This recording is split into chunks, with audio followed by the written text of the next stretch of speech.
On a fast food printing line, in the noise of the machines, an ordinary hand quietly palms a single golden winning ticket and slips it into a pocket.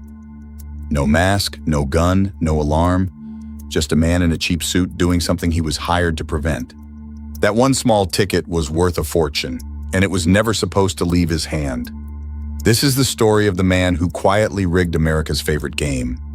For years, millions of people peeled stickers off cups and fries, chasing a life-changing prize. A famous fast food chain and a beloved board game had joined forces for a nationwide contest. Collect the right pieces and you could win a car or $1 million.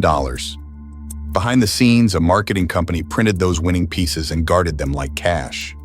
And the man in charge of guarding them was the head of security himself. To everyone around him, he was reliable, forgettable, completely trustworthy. They even called him Uncle Jerry. His whole job was to make sure the game was fair and that no one could cheat it. But he knew every safeguard because he had helped build them, and slowly, he realized he was the one person alive who could beat them. As it came out later, the winning pieces traveled under tight security, watched at every step.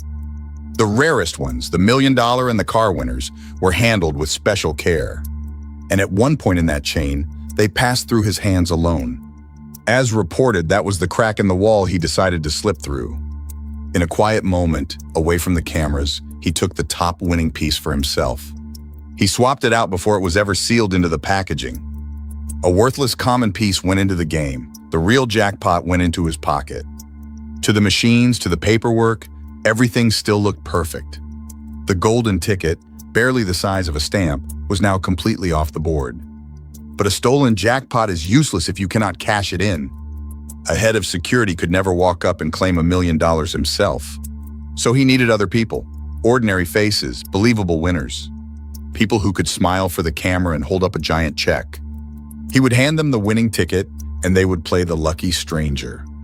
They would claim the prize, keep a cut, and quietly hand the rest back to him. What started with one ticket became a machine of its own. As reported, Uncle Jerry began building a network, one careful recruit at a time. A friend of a friend, a relative, someone who needed money and could keep a secret. He met them quietly, in parking lots and diners, and handed over a fortune in an envelope. Each of them became a fake winner in a different corner of the country. One by one, they stepped forward as the luckiest people in America. They posed for photos, told their happy stories, and collected the prizes. New cars, cash, and those enormous $1 million checks. The company celebrated every winner, never knowing they were all connected. The commercials rolled, and the public kept playing, sure that anyone could win. But almost every big prize was landing in the same hidden hands. And after every payout, a share quietly flowed back to Uncle Jerry. As it came out later, this went on for more than a decade. And the total value of the prizes funneled through the ring reached about $24 million. The game looked completely fair. It had been quietly rigged from the inside for years. Every secret this big lives on borrowed time. As reported, it did not fall apart from a machine or an audit. It fell apart because someone finally made a phone call. An anonymous tip reached the FBI, hinting that the game's biggest winners were not random at all. Agents opened a case and gave it a fitting name, Operation Final Answer. Quietly, they began pulling on the thread of all those lucky winners. They mapped the connections, and the coincidences stopped looking like coincidences. So many strangers, spread across the map, somehow all linked back to one man.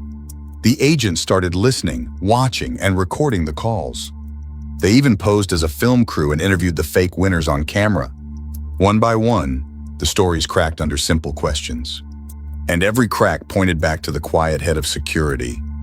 In 2001, the net finally closed. As reported, around 50 people were charged as the ring was pulled apart. The recruits, the relatives, and at the center of it all, Uncle Jerry. The trusted man who had turned a children's game into a private money machine.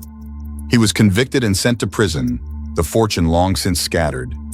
For 12 years, the surest way to win the game was to already be on the inside. An ordinary man hired to protect the game quietly stole its every jackpot, one small golden ticket at a time. That is crooked genius.